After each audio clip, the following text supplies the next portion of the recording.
Hey everyone, I live and work and trade within a bubble. I live in a stock bubble. It's just me, and it's my stocks.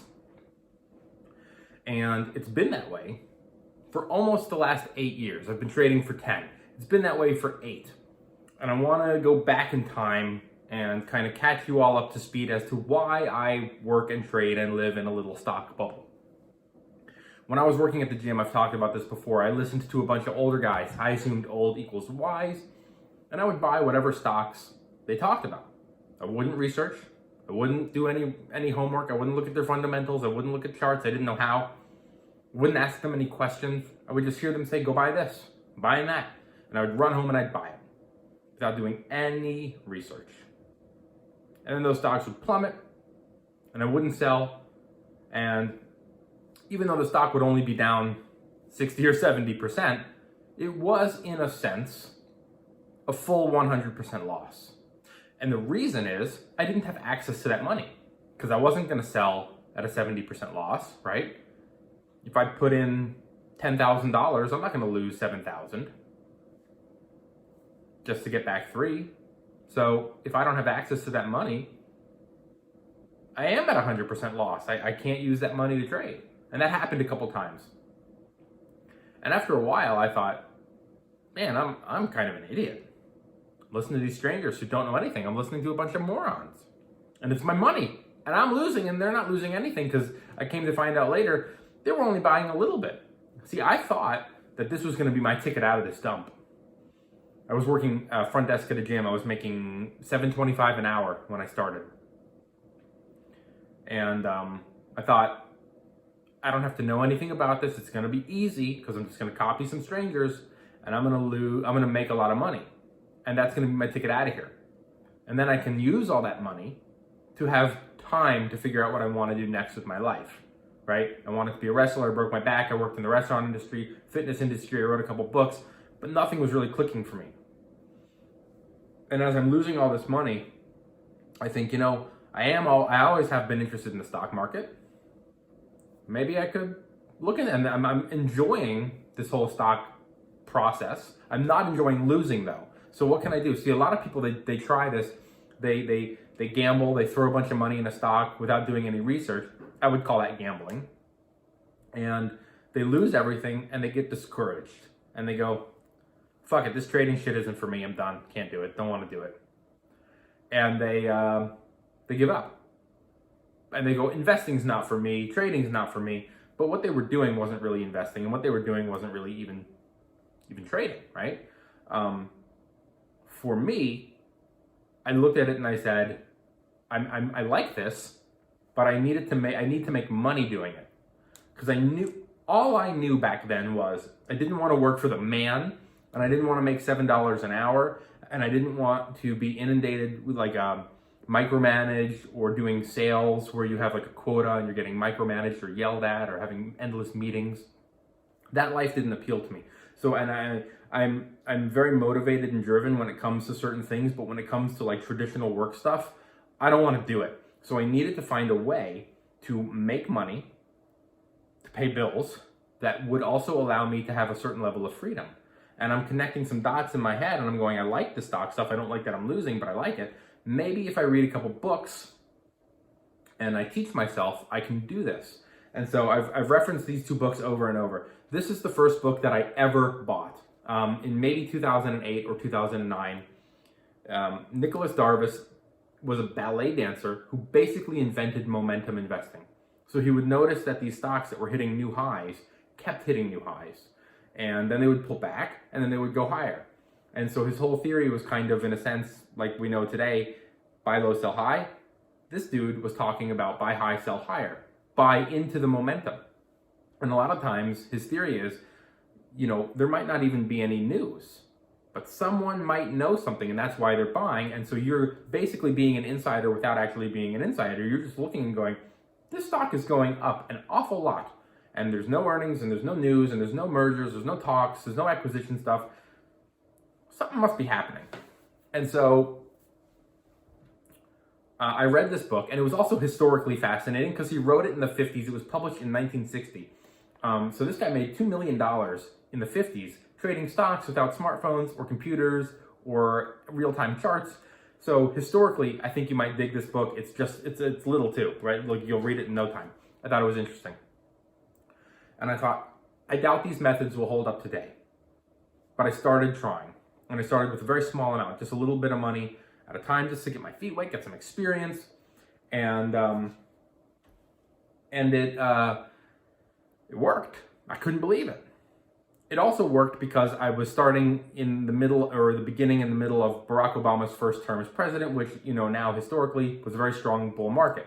So that goes to your head too. You think like, I'm picking all the right stocks, I'm really good at this, I'm a natural. It's not till things slow down that you get rocked and you realize like, oh, and that's when you have to learn and adapt and all that stuff, which is why I am always talking about having multiple methods and strategies, because what works during one president or economy or bull rally or bear market won't work in others. So you need to be fully prepared. And I thought, I really like this stock trading stuff.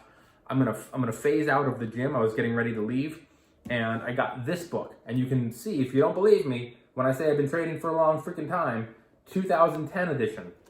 I like this book because a lot of time when you're on TikTok or YouTube or whatever, and you're asking questions, someone will just say, why don't you just Google it? The reality is a lot of new investors don't know what to Google, right? You don't know what to Google if you've never done any of this before. So a book that has it all in one place, I think, is the best way to go. You can refer to the book. You can look back at it. If something isn't clear to you, you can further investigate on the Google. Investopedia is an online version, I guess I would say, of this book. Problem is, again, though, you don't really know where to start. I would just go with this book. I really recommend it. And I read this book, and it's funny because if you look at it, this book, I don't know if the highlighter will show up on the phone. It doesn't look, there you can see a little highlighter. I paid more attention to this than I did in any class in high school ever, because I was interested in it, and I was a bad student. Something else I wanted to talk about. People go, oh, I was a bad student. Oh, I'm terrible at math. Is this still something I could do? I promise you that you can, because I did. I got D's through almost all of high school. It wasn't until senior year when my teachers got a little better, or maybe I just started to pay attention a little better, that I became a little bit of a better student. But still, I was a pretty piss poor student most of my way through high school. But I paid more attention to this than anything that I've ever done because I was interested in it. And so the math that I didn't understand, I was able to teach myself because it's money and I was interested in that. And so I had these two books, and I got fired from the gym because I was always fighting with the management. And they finally said, see you later. And that was the push that I needed to go and start this journey as a self-employed stock trader. So people always ask me, how do you get started? What do you buy? How do you know what to buy? Have you heard of this stock? Can you recommend this? Have you been on this website? Have you heard of this hedge fund guy? What do you think about this woman who runs this fund? What do you think of that guy? Have you been on this website? Have you been on that website? And the reality is, up until the last couple of years, I've never heard of any of those people or any of those things or any of those websites. And I want to explain why. A lot of times they'll come to me and they'll say, I want to learn all of the things. And that's fine. You can learn all of the things. Of course you can. I learned all the things when I read this book. And then I was able to take what I learned in this book and apply it to a certain method, this method. And a lot of the stuff, to be honest with you, in this book, I forgot. And it's only now that I'm back on TikTok, or on TikTok, people are asking me questions and it's jogging my memory. I'm going like, oh man, I haven't thought about that in a long time. And so it benefits me too, because it allows me to brush up on some stuff that I might have forgotten. But what ended up happening was I learned everything, and then I forgot everything that I didn't need to know because I hyper-focused on one thing that works. And I see a lot of people going around, I want to learn Forex and options and crypto and stocks, and they overwhelm themselves and they go, oh, this is all too hard, forget it, I'm done, and they leave. And the reality is, you don't have to do that, right? I don't know everything. I'm not an expert in all things finance. I didn't go to college. I don't have a finance degree. I taught myself one thing that allowed me to do one thing very well, to prevent me from having to go out there. Sorry, I'm definitely allergic to these plants because every time I sit here, my nose itches like crazy.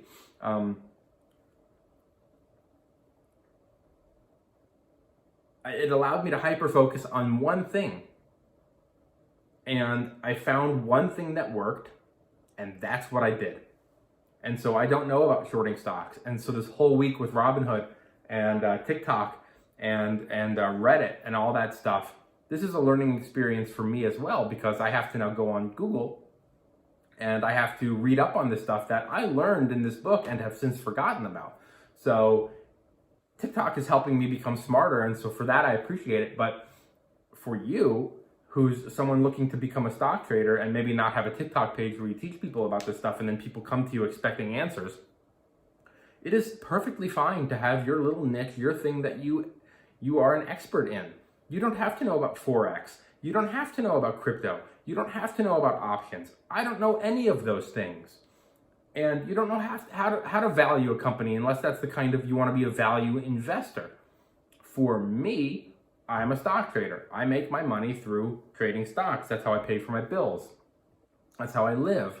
And by the way, I live so far below my means that if I have quiet weeks, as you will if you are a trader, or boring days when nothing really happens, you'll be glad that you live below your means because you're not feeling that pressure of, I have to have constant streams of income. Now, it's different, of course, if you have people that you're taking care of, children, parents, spouses, elderly parents, you have a house, you have a mortgage, you have student loans. For me, I've got none of that. So it makes it a little easier. For you, if you have that, becoming a day or swing trader might be a little more difficult.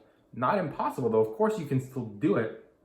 And swing trading might be more up your alley versus day trading, because day trading, you have to be looking, you have to be watching, you have to be glued to the screen, and it can be a little bit boring. Swing trading is like a more short-term investment. It's not an investment, but that's just the analogy I'll give you. You find a company that you really know and you like. It can be Apple or Microsoft or whatever, and you can look at the chart and say, hey, this stock has been beaten up, markets have sold off recently, it's oversold. I'm looking at the relative strength index or the Bollinger Bands, I'm looking at the volume, I'm reading the news, and I'm going to decide that here at this price it is oversold and I'm going to buy.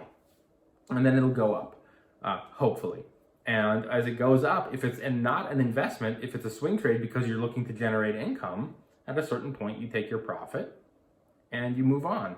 And so that's what I did. I got very good at one thing, and it allowed me to generate money, and I tuned out the whole outside world. I don't care what's going on. I don't know what's going on. And it's not until I got on TikTok that all kind of changed, because these last 10 years, really, maybe 8.5, I was an isolated trader. I lived in a little bit of a stock bubble.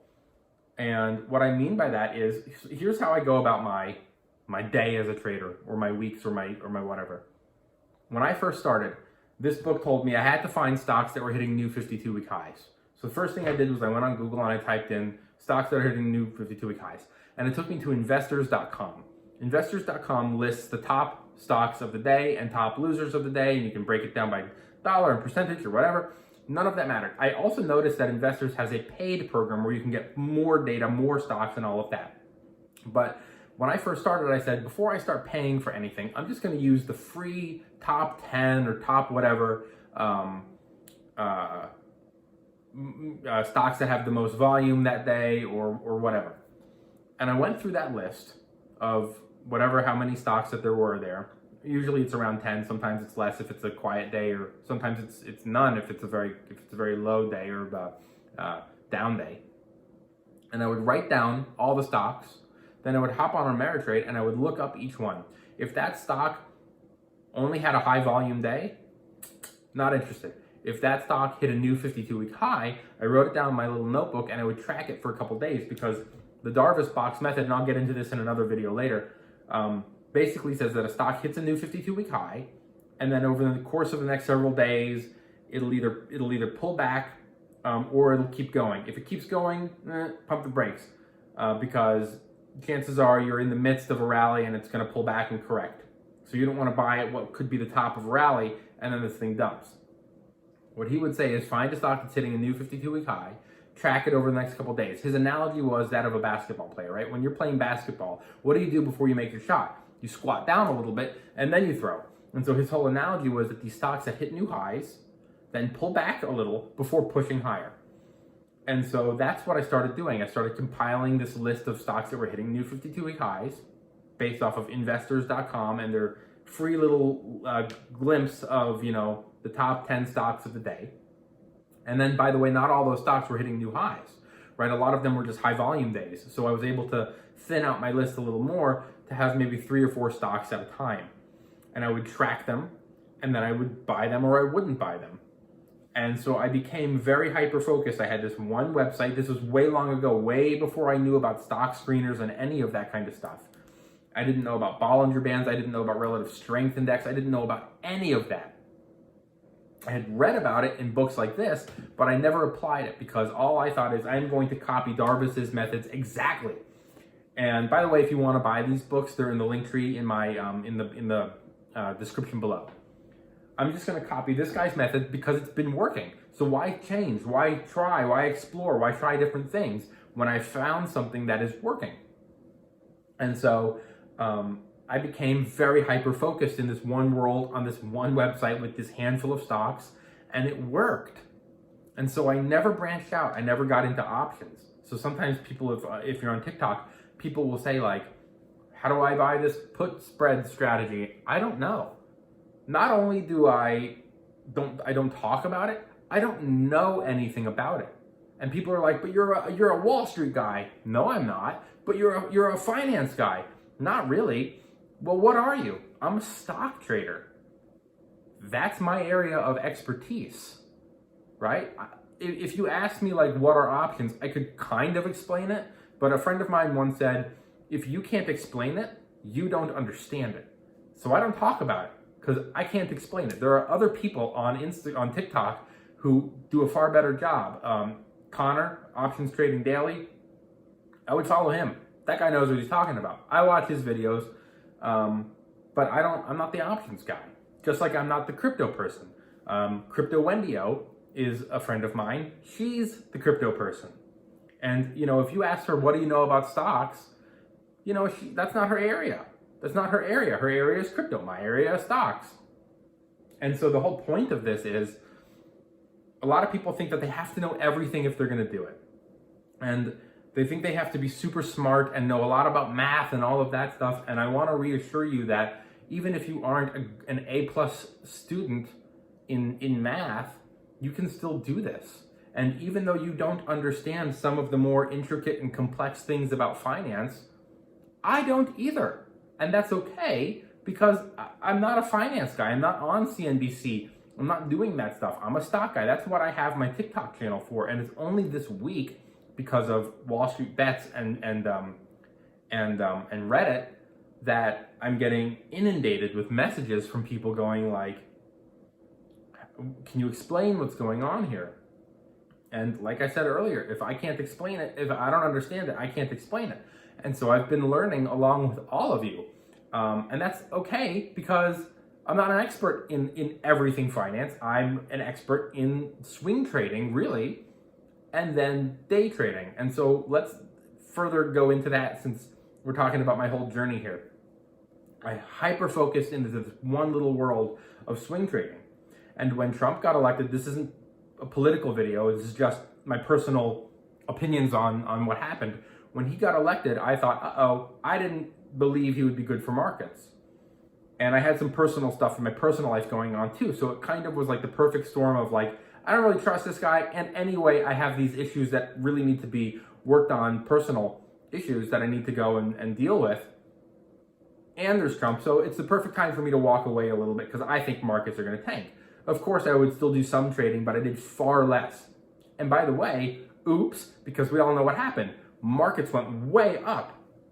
So his second year in office, I thought, now they're going to crash. We got lucky. The first year was an anomaly, whatever. I was trying to like reason with myself. No way is year 2 going to be good. I'm going to step back even further because now I think we've hit our limit and things are heading south. Wrong again. Markets kept going up. By his third year in office, I was like, okay, I can't sit on the sidelines anymore, but I still have my reservations. I'm still not going to swing trade. Reason being, in my opinion, swing trades work best in calm or bull markets, and in choppy markets like what we've had. Personally, I don't. It's not to say that they don't work, but I don't feel comfortable tying up my money when markets are like a yo-yo every other day. You could be up 10%, and then on the next day you could be down 30%. And then you might panic and sell, and then the next day you're at break even. And so, it made me nervous.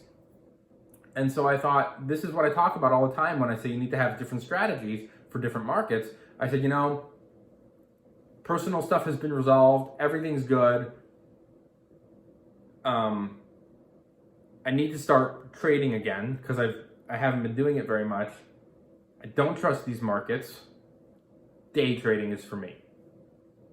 And in the third and fourth year, so the last 2 years, I have done very, very well. And I think as this continues and the market volatility is still here, I thought, wrong again, by the way, at least for now, I thought Joe Biden would be calm and level-headed and the markets would kind of calm down. Not to say volatility would go away forever because, once Wall Street realizes like, hey, this is great, we're making more money on this volatility, they'll keep the volatility going. But the blame fell on Trump. Trump is causing this volatility. So when Trump leaves, naturally markets will quiet down a little. Right? Wrong. Markets are insane lately.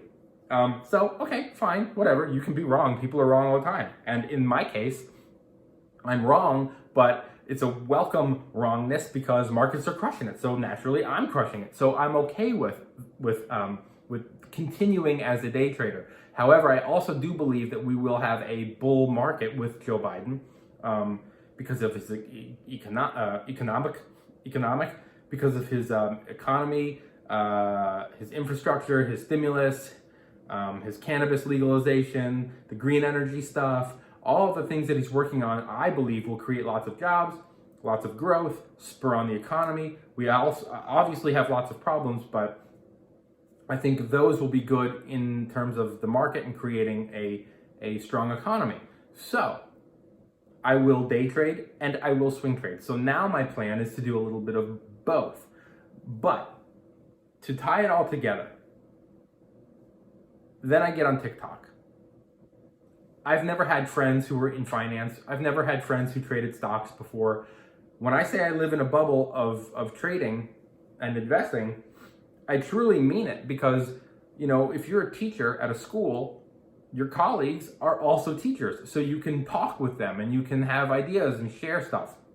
If you're a lawyer and you work in a law firm, if you do anything where you work in an office with other people who do what you do, you've got a team around you. Even some self-employed people have like social clubs where they meet once a month or whatever to talk about their work. I never had that because I didn't really need it. I would make my money, I would make my sale, I would make my trade, and then I would go on and enjoy my day and do my thing. And it was the perfect, for people who want like more out of life and they don't want to be chained to their desk all day or commuting or getting dry cleaning and wearing suits and ties and stuff. This world really works for me. It also works though because I'm able to live below my means. So like I said earlier, if you've got a lot of responsibilities, it might be harder. Probably not impossible, just a little bit harder because you don't have guaranteed income doing this. Anyway, it wasn't until I got on TikTok that I started making a lot of friends through Stock Talk and being exposed to so much because of all of the followers that I have. And by the way, these last few days have been absolutely exhausting. So if you come here from TikTok and you know me from TikTok and you have been a follower on TikTok for a while, I just want to address this very quickly. I went from 36,000 followers a few days ago to 111,000 as of this video. It is exhausting. I never thought this would have happened because I didn't want this right? I wanted to be a pro wrestler. So I spent my whole life thinking, I'm going to be this pro wrestler, pro wrestler, pro wrestler. That got derailed. And then I had nothing. Retail jobs, restaurants, gyms, writing some books. I had no real direction after that. I just knew I didn't want to work in an office somewhere. And so this stock trading thing allowed me to do that. But I didn't intend to do this, right? I just had a couple of friends within, during Trump, right, Trump would come out every day and he would say, markets are at all-time highs, they're at all-time highs. Well, people listen to the president. So people who have never invested before, all they hear is markets are at all-time highs, and what do they start thinking? Maybe I should be doing some investing. I don't know anyone who, oh, wait a minute. I know Kenneth. He's a stock trader. So I'm getting phone calls left and right from people I haven't talked to since I was a little kid, went to high school with, people I worked in the gym and restaurant industry, ringing me up, hey, you know stocks, right? And basically the long story short is I was exhausting myself sitting down with these friends every couple weeks, and they would ask me the exact same questions. And it clicked for me. I was like, wait a minute, everyone's asking me the same question, and I'm spending hours with each friend helping them get set up and learn how to do all this stuff. I'm gonna make some videos. And that's what I did.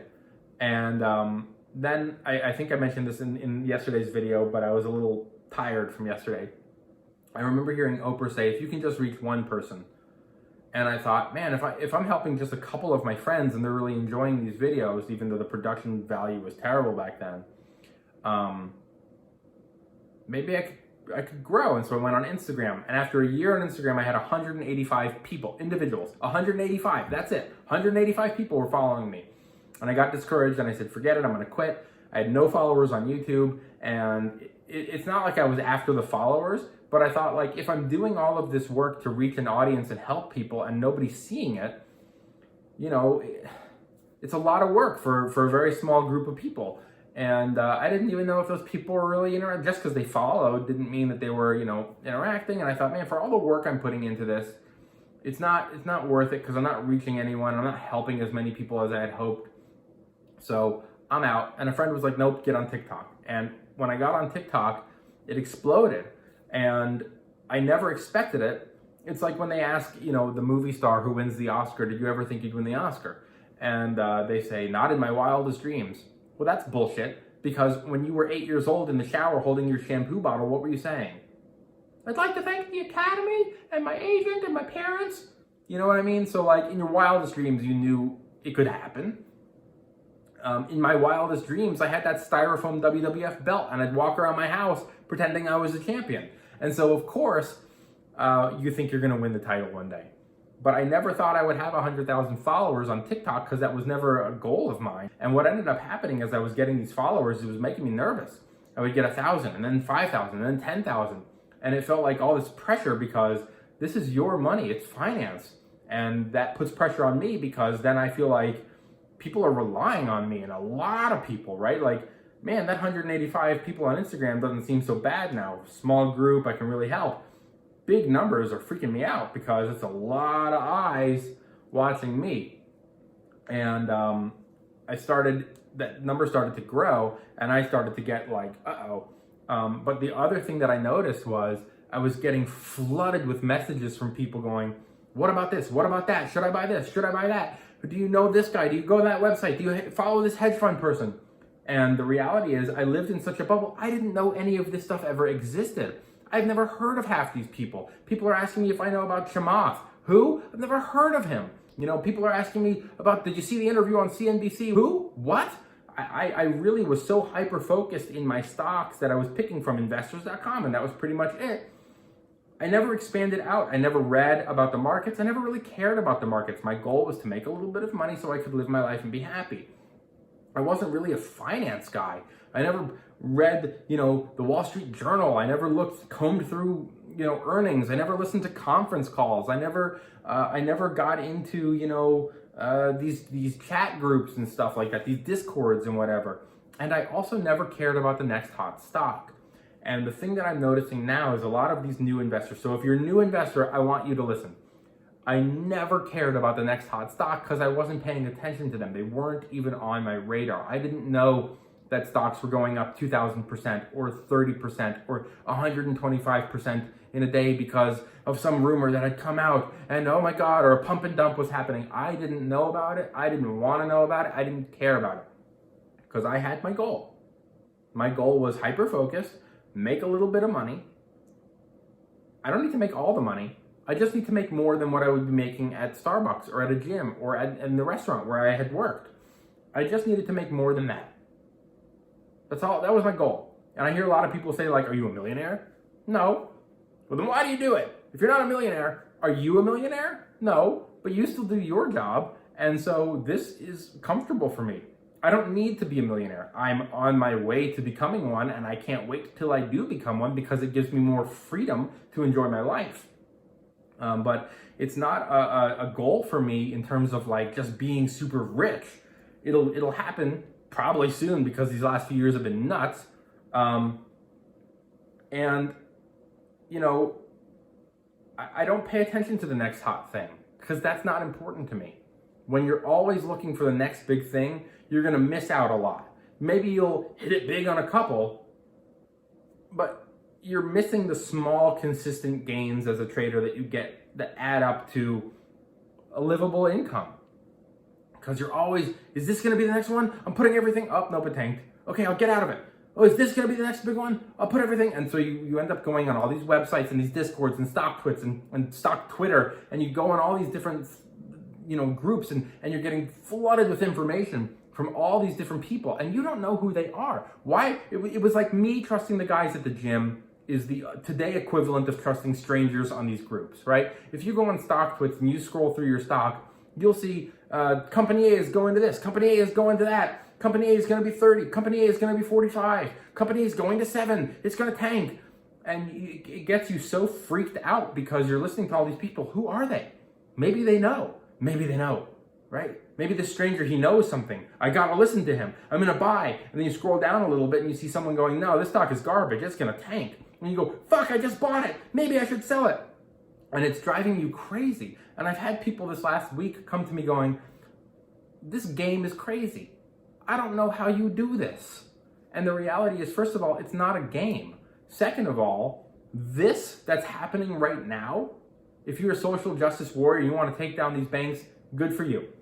But first of all, you need to understand that a lot of hedge funds are getting very, very rich off of this. So you're hurting 2 or 3, but a lot are getting very, very rich because they're copying the trends, they're manipulating the markets, they're manipulating you, and they're halting what you can do through Robinhood and stuff for their benefit. So they're driving everything down. They're using shady tactics to do it. I never said it had to be fair. I never said it had to be legal. We'll find out later down the road what they've done and if it was legal or not. But they're going to do it anyway because it's what Wall Street does. They're going to tinker and fuck with the rules. They're going to bend the rules. They're going to use their power and influence to make things go the way they want, drive everything down, lift the halt, right? We're seeing that now. The restrictions have been lifted. You can buy 1,200 shares, 1,250 of AMC. You used to be able to buy 10 2 days ago. Now you can buy 1,000. You can buy 1,250 shares. I wonder why. After they crashed the markets purposely using their shady techniques, like telling Robinhood had to stop and whatever, they drop everything. Now they're coming back in. We're seeing BlackRock buying 6 million shares of AMC. So on the one hand, you have all these social justice warriors who are like, fuck those hedge funds.